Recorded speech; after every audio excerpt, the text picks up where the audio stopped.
Focus. Ideate. Innovate. Enable.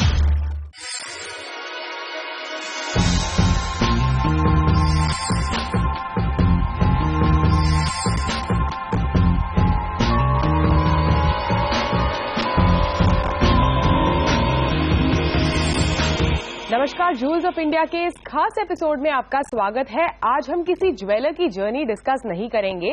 आज हम चर्चा करेंगे देश भर के ज्वेलर्स में एक्साइज ड्यूटी को लेकर फैली नाराजगी के विषय पर। मेरे साथ इस डिस्कशन में मौजूद है महाराष्ट्र राज्य सराफ सुवर्ण फेडरेशन के president Fateh Chand Ranka, chartered accountant expert in excise law and jewellery industry Sagar Shah, jewel trends के सीएमडी मिस्टर गोविंद वर्मा और मुक्ति गोल्ड एंड डायमंड के owner mister Mahendra Jain. All four of you welcome to the show. सबसे पहले मिस्टर गोविंद, आपसे जानना चाहूंगी कि 1% एक्साइज ड्यूटी को लेकर इतना बड़ा इशू क्यों बना है? देखिए, ये 1% का सवाल नहीं है, ये एक्साइज ड्यूटी का सवाल है। एक्साइज ड्यूटी से जेम्स एंड ज्वेलरी इंडस्ट्री को पास्ट में भी प्रॉब्लम था और आज भी प्रॉब्लम है। इस प्रॉब्लम का सबसे बड़ा रीजन है जो इसका गवर्नमेंट के थ्रू जो हमारे ज्वेलरी इंडस्ट्री के जो व्यापारी लोग हैं उनका अनऑर्गेनाइज सेक्टर 95% आज भी ज्वेलरी कारीगरों के थ्रू बनाई जाती है और एक हस्त कला है जो एक हैंडक्राफ्ट के थ्रू बनाई जाती है। तो हैंडक्राफ्ट के थ्रू बनाने पे अभी उन सबको भी इस चीज का हिसाब किताब रखना पड़ेगा। उस चीज को लेके ये इंडस्ट्री बहुत ही ज्यादा परेशान है और इसको किस तरीके से मेंटेन करेगी उसको लेके ये बहुत समझ में नहीं आ रहा है इंडस्ट्री को। इसी वजह से आज 24 दिन हो गए हैं हमारी जेम्स एंड ज्वेलरी इंडस्ट्री के सभी भाई लोग स्ट्राइक पर हैं और गवर्नमेंट से इस बात पर जोर डालने की कोशिश कर रहे हैं कि हमारी इंडस्ट्री में एक्साइज ड्यूटी क्यों। मैं आपसे जानना चाहूंगी, सिंस आप एक चार्टर्ड अकाउंटेंट है, तो ओवरऑल इस 1% एक्साइज ड्यूटी का किस तरह से इम्पैक्ट होगा? मेरे हिसाब से अगर हम इम्पैक्ट की बात करें तो 1% rate of duty is not a concern, यानी 1% बहुत बड़ा ड्यूटी अमाउंट नहीं है। पर कोई भी ज्वेलर को आज जो डॉक्यूमेंटेशन करना है, इन्वेंट्री मेंटेन करना है, जॉब वर्किंग के रिकॉर्ड जो मेंटेन करना है और वैल्यूएशन के जो नॉर्म्स एक्साइज लॉ में है जो कोई भी और मैन्युफैक्चरर के लिए है, ये सेक्टर के लिए ये बहुत ही ज्यादा डिफिकल्ट है।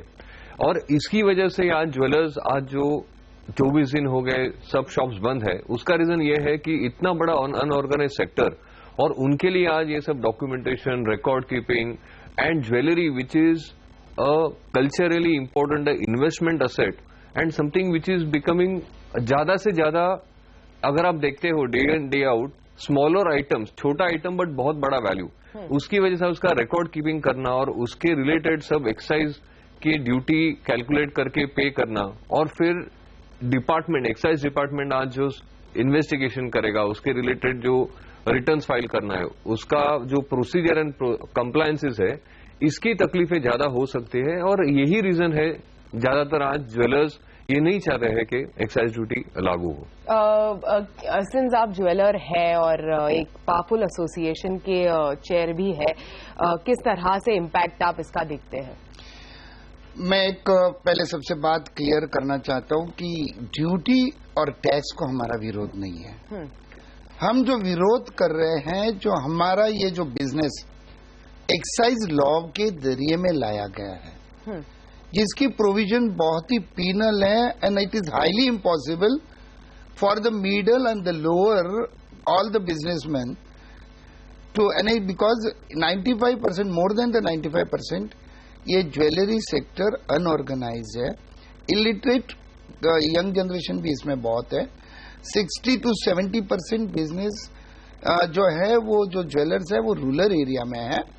तो इसके लिए जो इसमें सबसे बड़ी जो तकलीफ है, ट्रेडिंग स्टॉक, एक्साइजेबल गुड का स्टॉक, फिर हर एक ऑर्नामेंट की इन्वेंट्री, फिर हर एक टाइम जो हम अप्रूवल के लिए ग्राहक के पास जो अगर कुछ गहने बेचते हैं तो उसका रिकॉर्ड मेंटेन करना, उसके वापस रिकॉर्ड के उसका स्टॉक मेंटेन करना, फिर बाद में हर एक आइडेंटिफाई हम कैसे करेंगे, एक्साइज ऑफिसर आएंगे तो कि आप ट्रेडिंग का और एक्साइजेबल गुड आप आइडेंटिफाई करके बताओ, इट इज हाईली इम्पॉसिबल।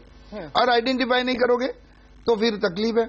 दूसरी बात, सबसे बड़ी जो बात है कि ये 6 करोड़ का एग्जम्पशन देके हमारे एक ज्वेलर्स में एक इन्होंने डिवाइड एंड रूल करने की कोशिश की है। और ये 6 करोड़ के एग्जेम्पशन से ही क्या एक्चुअली कुछ फायदा होगा ज्वेलर्स को? उसी पे मैं आ रहा हूँ। ये 6 करोड़ के ये बहुत गलतफहमी में हमारे छोटे ज्वेलर्स को कर दिए हैं। ये 6 करोड़ में सिर्फ टर्नओवर नहीं है, मगर आपके कस्टमर के जो ओल्ड ऑर्नामेंट्स आपने नए बनाने के लिए आए, आपने वो जो ओल्ड ऑर्नामेंट मेल किए उसके नए बनाए, तो आज दिन तक जो हमारी कस्टम थी कि हम सिर्फ मेकिंग चार्ज पे उनको गहने बना के देते थे, अब उनको पूरी वैल्यूएशन पे एक्साइज लगेगी, यानी 6 करोड़ में आपका सेल भी रहेगा और आपके जो ऑर्नामेंट्स कस्टमर के आए बनाने के लिए उसकी वैल्यू, ये 6 करोड़ आपको छोटे छोटे व्यापारियों को भी लगने वाला है। और दूसरी बात, ये 6 करोड़ के इसमें आप अगर जो कोई आपके प्रेशियस स्टोन भी आए उनकी भी वैल्यूएशन डिक्लेयर करनी पड़ेगी। तो इसलिए मैं ज्वेलर्सों को एक इत्तला करना चाहता हूं, आप इसमें एकदम कहूंगा कि हैप्पी मत होइए कि आपको छूट मिली है, आपको ये छूट नहीं मिली है, आपको इनडायरेक्टली आप इसमें आए। और दूसरी बात सबसे बहुत बड़ी इंपॉर्टेंट है कि ये कानून लगने के बाद, ये हरेक को कानून लग गया है, ये कानून लगने के बाद ये एग्जम्पशन मिलने वाला है, इसलिए 1 रुपया भी टर्नओवर करने वाला इस कानून के जरिए आ गया है। सिर्फ ड्यूटी का एग्जम्पशन 6 करोड़ टर्नओवर दिया हुआ है, मगर 6 करोड़ के अंदर जो भी है उनको चार्टर्ड अकाउंटेंट के जरिए सर्टिफिकेट से डिक्लेरेशन देना आवश्यक है। जो हमारे कारागिर के पास भी अगर एक गहना बनता है, हमें 12 से 13 प्रोसीजर से जाना पड़ता है, और ये 12 से 13 प्रोसीजर अलग अलग, वायरिंग है, शीट निकालना है, फिर उसकी टिकली गिरानी है, पॉलिशिंग है, इनग्रेविंग है, मीनाकारी है, स्टडिंग है, ये सब जो प्रोसीजर ये अलग अलग इसके स्किल्ड कारागिर रहते हैं। तो it is highly impossible to maintain, हर एक के पास जाएगा तब वाउचर करना, उसका रिकॉर्ड मेंटेन करना है, और सबसे वैल्यूएशन के बेस पर हमें रिटर्न फाइल करने हैं, डिक्लेरेशन देना है। अब देखिए, सेंट्रल एक्साइज में मार्केट वैल्यू के ऊपर देना है, वैट में हमारे जो है वो सेल के ऊपर देना है, इनकम टैक्स में जो अप्रूव्ड है एवरेज रेट पे देते हैं। तो ये तीनों जगह असेसमेंट में वैल्यूएशन में बहुत बड़ा फर्क पड़ने वाला है, और वहां पे हर एक वक्त असेसमेंट के वक्त ये प्रॉब्लम खड़ा होने वाला है। इसलिए हम ड्यूटी को नहीं विरोध कर रहे, मैं पहले क्लियर करना चाहता हूं, हम विरोध कर रहे हैं एक्साइज लॉ को। 2005 में एक्साइज लॉ आया था, तब भी विरोध हुआ। 2005, 2012 में आज के अपने प्रधानमंत्री साहब की वीडियो सुनोगे तो उन्होंने कहा है कि ये सोना पर अगर कर लगाना है तो जनमत आवश्यक है, और जनमत के क्योंकि ये जनता के मन के से साथ जुड़ा हुआ है। और आश्चर्य की बात हो रही है, ये कौन सा चेंज हो गया 4 साल में, हमें समझ में नहीं आ रहा है। आज तो बिजनेस रिसेशन है, लोगों के बिजनेस 50% पे आ गए, और इसमें अगर जो ये जोई आज हमें रोल बैक करने में 2012 में सपोर्ट कर रहे थे, आज ही उन्होंने लॉ लाया। इसी नोट पर लेते हैं हम एक छोटा सा ब्रेक, आगे ये डिस्कशन जारी रहेगा, आप बने रहिए हमारे साथ।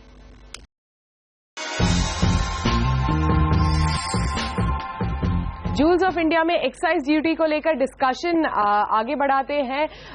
सागर जी, इन्होंने जैसे कहा कि 2012 में जब एक्साइज ड्यूटी को रोल बैक किया गया था तो वापस उसे दोबारा लाने की क्या वजह थी? आज अगर हम देखते हैं 2016 में वही गवर्नमेंट जो पहले अपोज करता था, आज उन्होंने एक एक्साइज ड्यूटी वापस लाई है। इकोनॉमिक रीजंस काफी दिए हैं गवर्नमेंट में, अगर हमने फाइनेंस मिनिस्टर के स्पीच में भी सुना है तो काफी रीजन सुने हैं। Mainly it is around consumption, gold का कम करना, ये एक बहुत बड़ा रीजन दिया जाता है। आज हमने गवर्नमेंट ने देखा है गोल्ड मोनेटाइजेशन स्कीम लाया, कि गोल्ड मोनेटाइजेशन स्कीम यानी people should invest in paper gold rather than physical gold, and slowly steadily ये सेक्टर को ऑर्गेनाइज करने के लिए this is one of the larger intentions.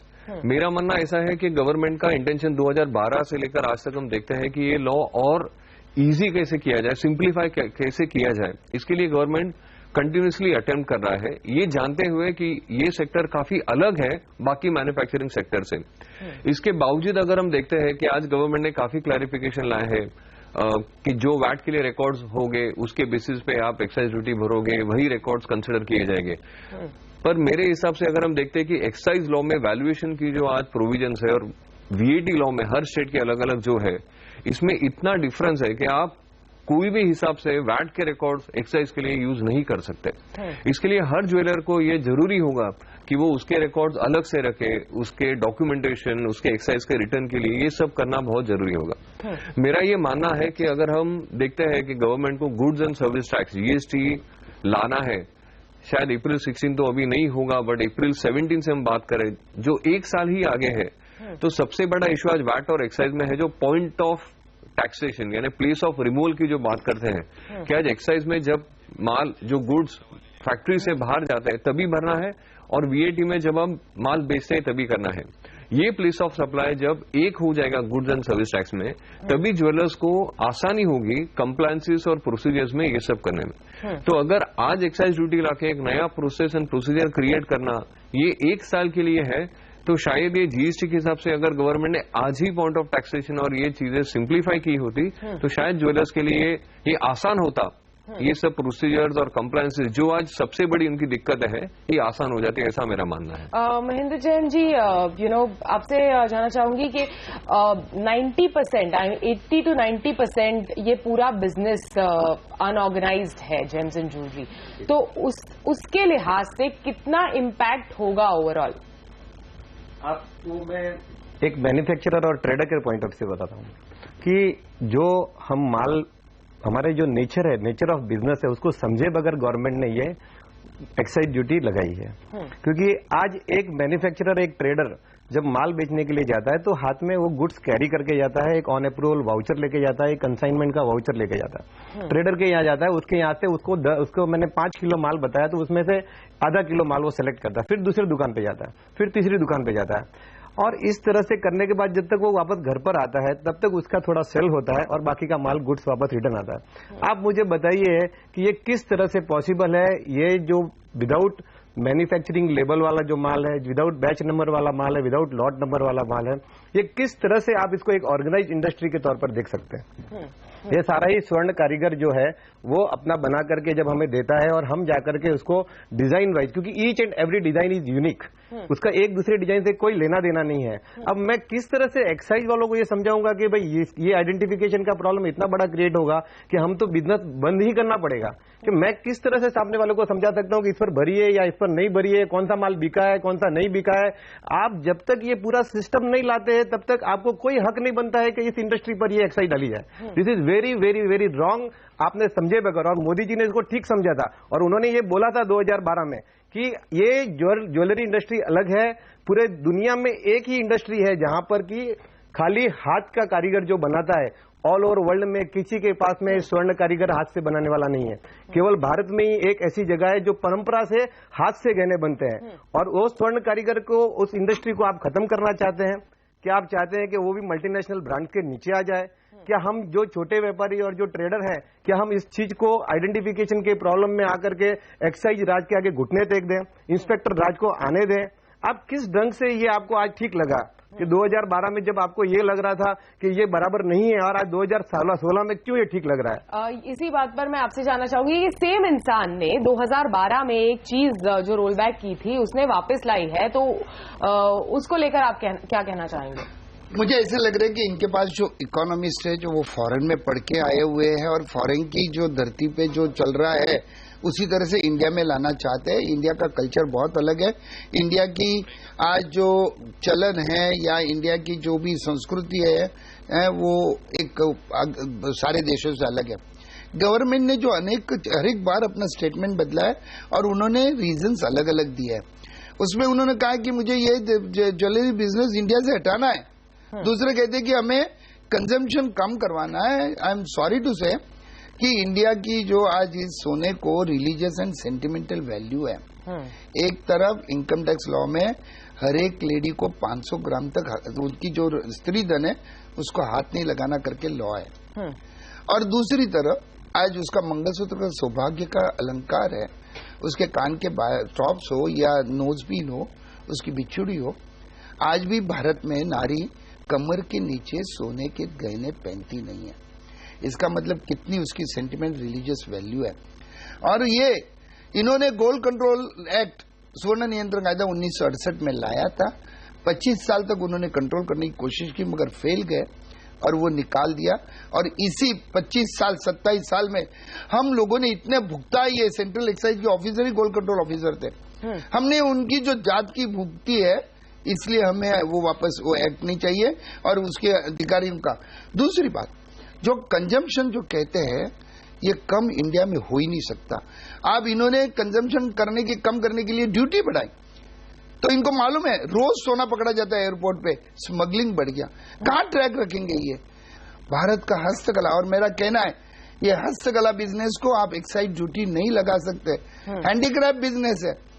और मुझे अभी तक समझ में नहीं आ रहा है कि करेक्ट हैंडीक्राफ्ट बिजनेस को आप एक्साइज नहीं लगा सकते, नहीं लगा। अच्छा, हमारी 29 तारीख का जो स्टॉक है, 29 फरवरी, हमें ब्रीदिंग पीरियड भी नहीं दिया। अरे हमें ब्रीदिंग पीरियड दो।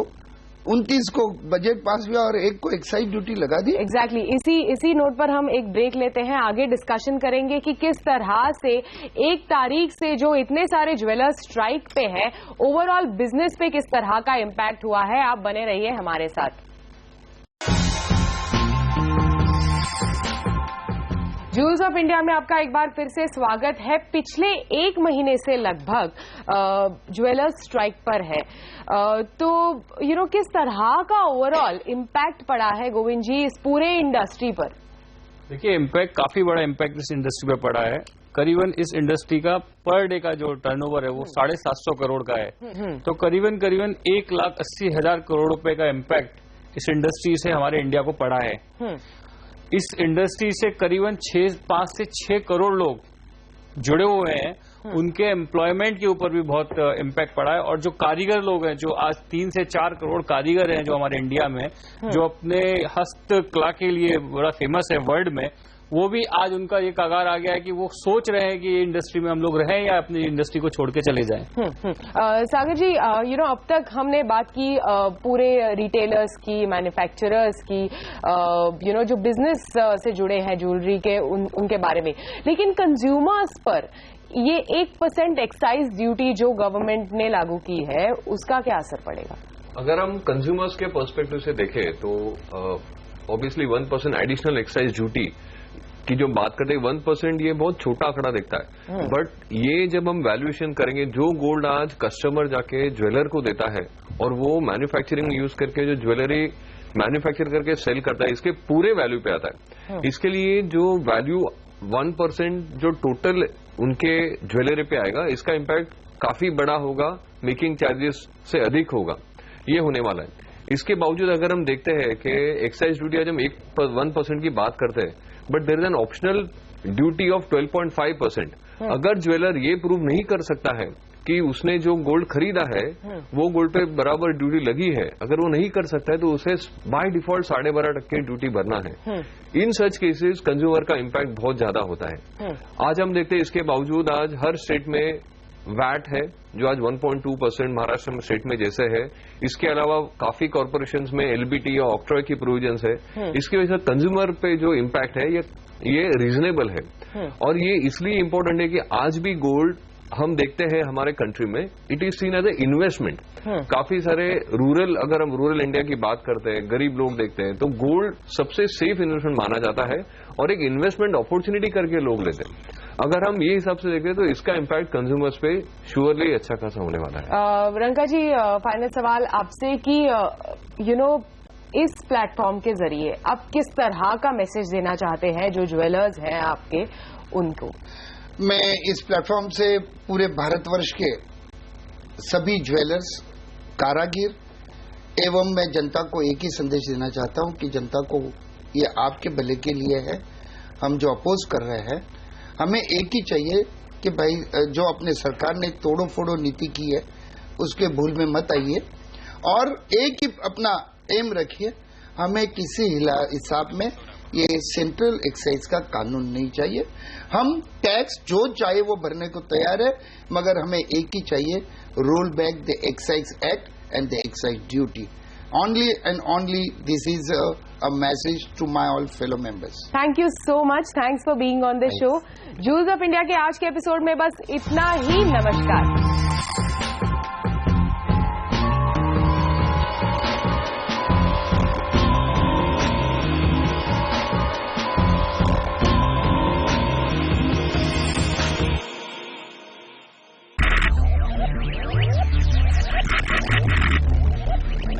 focus.